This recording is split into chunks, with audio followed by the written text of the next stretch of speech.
اسرائیل بنے گا حدیث میں خبریں، یہ سارے مسلمان ممالک تمہارے ہاتھ سے نکل جائیں گے مسلمانوں، یہ عراق اور اردن اور یہ اور وہ، یہاں تک کہ ترکی، سعودی عرب کا بھی شمالی حصہ نکل جائے گا۔ البتہ مدینے کا جو ان کا پروگرام ہے اس کو اللہ نہیں پورا ہونے دے گا، مدینے میں داخلے کی ان کو اجازت نہیں ملے گی۔ بہرحال یہ سارا کچھ ہونے والا ہے۔ وہ وقت بھی آنے والا ہے کہ حضور کی ایک حدیث کے مطابق ایک شخص کے 1000 بیٹے ہوں گے تو 999 ختم ہو جائیں گے، ایک بچے گا۔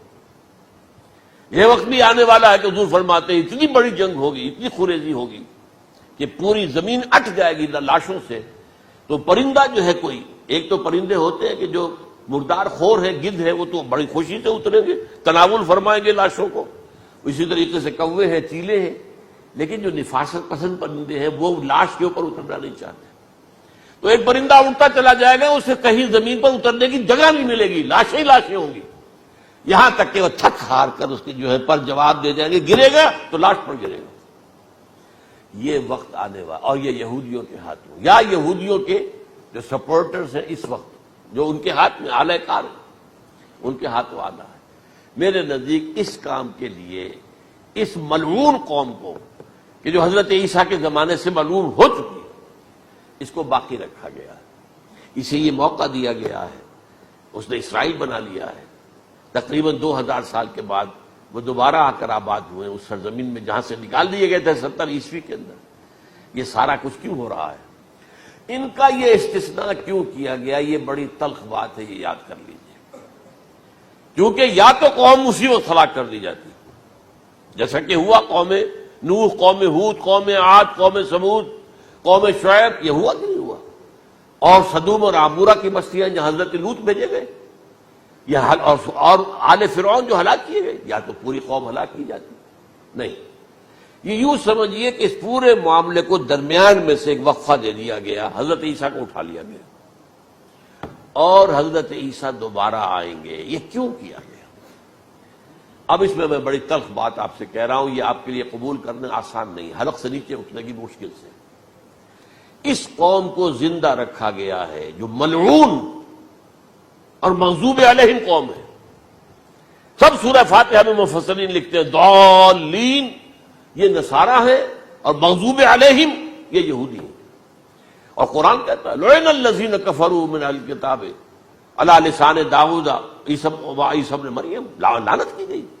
ایک ملعون اور مغضوب قوم کے ہاتھوں آخری امت محمد، اور اس کا بھی بہترین حصہ، اس پر عذاب ان کے ہاتھوں آئے گا۔ عربوں پر عذاب یہودیوں کے ہاتھوں، اس لیے ان کو بچایا گیا۔ یہ میں نے کئی دفعہ واقعہ سنایا، مولانا اسلائی صاحب بتایا کرتے تھے، کیونکہ وہ راجپوت تھے، یو پی کے راجپوت، مشرقی حصے کے، کہ ہمارے ہاں کوئی نوجوان اگر کوئی بڑی گری ہوئی حرکت کرتا تھا تو اس کے سر پر چمار کے ذریعے، چمار کے ہاتھوں جوتا لگوایا جاتا تھا۔ اگر راجپوت کے سر پر راجپوت کا جوتا گرا تو چلو تکلیف تو ہوئی، لیکن یہ کہ راجپوت کا جوتا گرا ہے نا، پڑا ہے، لیکن راجپوت کے سر پر چمار کا جوتا، جس کو آپ انگریزی میں کہتے ہیں to add insult to injury, تو تکلیف بھی ہے جوتا کھانے کی، اور انسلٹ ہے کہ ایک چمار مار رہا ہے۔ یہ امت سب سے خیر امت ہے، کنتم خیر امت اخرجت للناس۔ اس کے لیے عذاب بھی بدترین آئے گا، اور کن پر آئے گا؟ اس امت کا جو اصل نیوکلیس ہے، عرب، جس کے بارے میں حضور کی حدیث موجود ہے ویل للعرب، عرب کے لیے بہت بڑی ہلاکت۔ اور آج ہماری نظر میں آ رہا ہے وہ ملعون اور مغضوب علیہم قوم، ان کے سینے کے اندر خنجر کی طرح بھونکی گئی ہے، اور 30 کروڑ کے قریب عرب بے حمیتی، بے غیرتی، بزدلی، کمزوری، ذلت، مسکرت کی مثال بنے ہوئے۔ کوئی بول سکتا ہے اس اسرائیل کے خلاف؟ کو بول سکتا ہے؟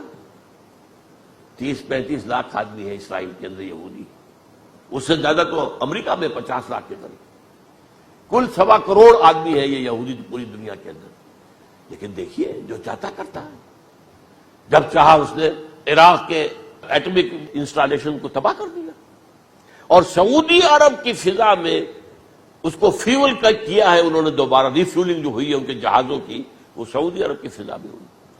اللہ تعالیٰ نے یہ کوڑا ان مسلمانوں کے لیے رکھا ہوا ہے کہ جن کے رتبے ہیں سوا، ان کی سوا مشکل ہے۔ جتنا اونچا مقام اللہ نے دیا عربوں کو، ان میں حضور کو اٹھایا، ان کی زبان میں اپنا آخری کلام نازل کیا، تو ان کی ذمہ داری بھی بہت ہے۔ جن کے رتبے ہیں سوا، ان کی سوا مشکل ہے۔ یہ ہے میرے نزدیک واللہ اعلم